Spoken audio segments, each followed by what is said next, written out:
hit start. Yeah, there it goes. Now, yes, it's second. now go. Hey, this is Andy here, and I'm in front of a statue called the Signer. Now, what is the significance of the Signer, and how does it relate to these clipboards that I'm holding right now with these pieces of paper on it?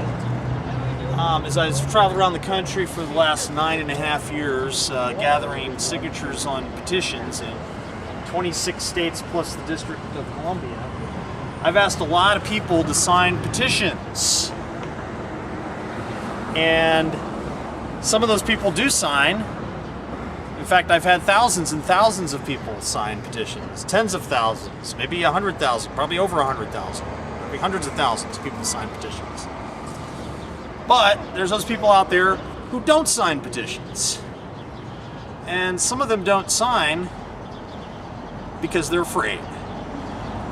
Well, this statue here is a homage to people who are not afraid to sign something. These are people who signed the Declaration of Independence and the Constitution. Now put the camera on that for a moment here. I had that already. Okay, this is the Signer. Certain rare moments change the course of history. Yet within a few mere 11 years, two such moments, the signing of the Declaration of Independence and the signing of the Constitution of the United States, occurred in Independence Hall, which is right over there. Right in that building there. Now go back. Just a few steps from where you are standing. The sculpture you see before you commemorates the courage of those who altered their lives and ours by affixing their names to these documents. You see that? The courage? You see that? Some of you people out there who are afraid to sign petitions? Oh no, somebody might see me sign it. I'm afraid to put my name on something. Oh no. Well, you know something? Grow a set of balls, people. Grow a set of balls. Now, I'm not saying you should just necessarily sign anything. You know, you can go read the petition. The petition says on it what it is. You read it, you think about it, and you say, this is something I agree with, or I think this issue bears being debated in a public forum. This should go on the ballot, or this candidate should go on the ballot. And yeah, I think the people should have another choice. Well, then sign the damn petition. But don't be a gutless coward. Now, I want to show you something real quick. I just so happen to carry a copy of the Declaration of Independence and Constitution with me at all times while I'm out gathering signatures. And I'm going to go to the end here of... Let me get to the right page. Hold on just a moment here. Here we go. This is Declaration of Independence. Here we go.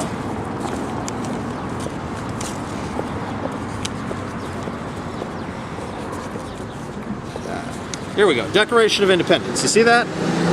Declaration of Independence. When in the course of human events it becomes necessary for one people to dissolve the political bonds which have connected them with another and to assume the powers of the earth, blah, blah, blah. Okay, let's get to the end. Now you see what's that? That's names of people who signed the Declaration of Independence. You see that? John Hancock? You see that right there? He was the first person to sign this document. Now, in fact, it says in here they pledged their lives, their honor, and their sacred trust signing this document. Signing this document was a very risky thing because the British monarchy, which was the modern day equivalent to our government, opposed this document. They were in opposition to this, and signing this document was tantamount to treason in their time. And in fact, if you read the history on this, the British government actually did go after some of these people. Some of them died, they had their houses burned, etc. But they had balls. These were men of courage. They weren't a bunch of weak, sissy cowards like a lot of you people out there today who are so gutless that you can't sign a petition, even if it's something you agree with. Even if you identify that there's a problem, or maybe you don't know there's a problem. Maybe you're just stupid. Okay? But these people were well informed. They actually cared about individual freedom. They didn't like being told what to do by this king. They didn't like these taxes. They didn't like them, as it says in the Declaration of Independence, erecting a multitude of new offices and sending hither swarms of agents or swarms of officers to harass their people and eat out their substance.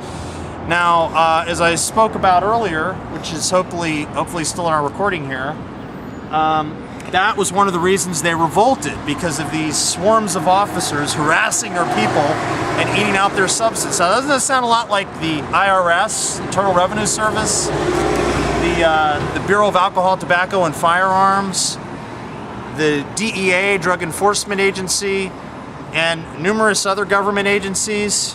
I mean, heck, nowadays, you can't even drive down the street without wearing a seatbelt. A cop comes up to you, give you a ticket. You don't pay the ticket, they'll impound your car, you lose your license, you go to jail. So is that freedom, folks? Is that freedom? That doesn't sound like freedom to me. What kind of sissy bunch of pansy country puts up with this crap?